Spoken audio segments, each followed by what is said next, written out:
An interesting thing happened when 2024 turned into 2025. It marked the end of Russia's ability to send natural gas through a maze of pipelines that crisscross Ukraine. The Soviet Union and then Russia used that network of pipelines to export natural gas to Europe for decades. But now, after giving European countries time to diversify their natural gas sources, Ukraine has finally turned off the tap, along with Russia's ability to use energy to drive a wedge between Ukraine and any potential European allies. The move comes as the two countries are on track to mark the third anniversary of Russia's full-scale invasion of Ukraine next month. Meanwhile, in other parts of Eastern Europe, the new term begins amid a continued anti-Western and anti-liberal drift. Georgia, a former Soviet republic, has elected a new pro-Trump president, a pro-Putin president, whose ruling party has put the nation's plans to join the European Union on pause. Now, that's led to 36 days of protest in the capital and counting. In Croatia, a Trump-like incumbent presidential candidate who's a vocal critic of both NATO and the EU is on track to win re-election. This is just some of the new world order that's awaiting Donald Trump as he prepares to become the leader of the free world again. Joining me now is Timothy Snyder. He's the Yale University history professor and author of several books, including On Freedom. Professor, good to see you. Thank you for joining us.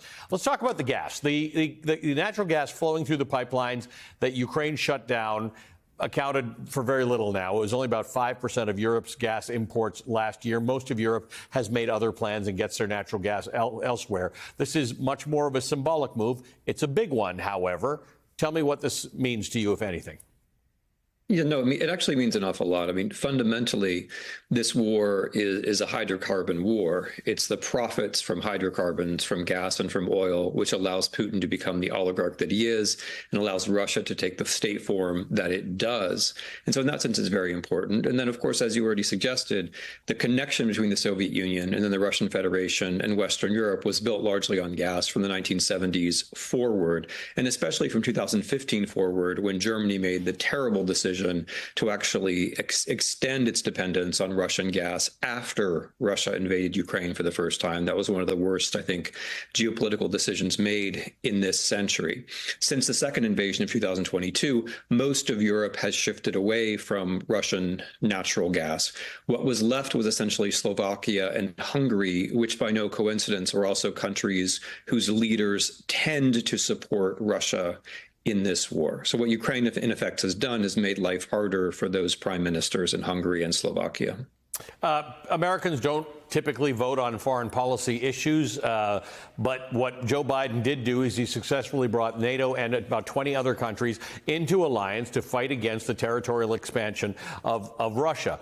That all could change now in terms of the relationship that Donald Trump claims to have with Russia. The fact that he wants to, I mean, the good news is he wants to bring this war to a conclusion. The bad news is it may require a lot of concessions that Ukrainians and NATO countries, our NATO European allies, don't wish to make. What do you see happening? Yeah, I mean, let me start with the common sense. The common sense is that if you want Russia to negotiate, you have to put Putin in a position where he feels that negotiation is better for him than continuing the war. And that position is he believes that he's losing. So if anyone is serious about negotiations, they have to, for the time being, get more on the side of Ukraine rather than less. And this is the problem for Trump. Trump's argument seems to be that if he says he's in a hurry, which is, of course, bad negotiation. If he gives the Russians what they want by talking about their demands rather than Ukraine's, which is also a very bad negotiation, that this will somehow work.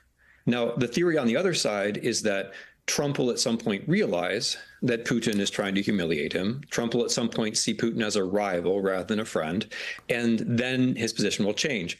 That's not my view. That's the view of a number of conservatives and a number of Ukrainians, and I very much hope they're right. But for the time being, what Trump has led with is a negotiating style which doesn't really seem very likely to bring an end to the war. Tim, a lot of people know you because you've spoken so much about our domestic political situation, but you're really quite an expert on that part of the world, on Russia, Ukraine, the former Soviet Union, and that region. So I want to ask you about what's been going on in the Republic of Georgia. For more than a month, they have been protesting. People have been protesting the ruling Dream Party's decision to pause the country's accession to the European Union. Georgia is one of 9 candidate countries to the European Union. Talk to us about the institutions like the EU and NATO at this present moment. There's some real echoes of what happened in Ukraine that led to a revolution there. Talk to me about what's going on in Georgia and how this fits into the larger picture.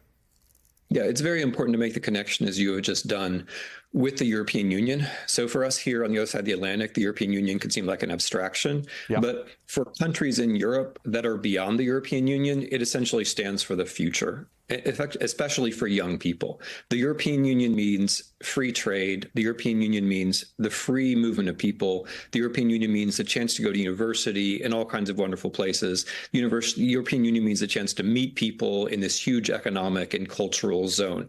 So in Georgia now, what the European Union stands for is a future which is not being mired in one party, one person, Russian-style rule. If you're a young person in Georgia, those are the alternatives.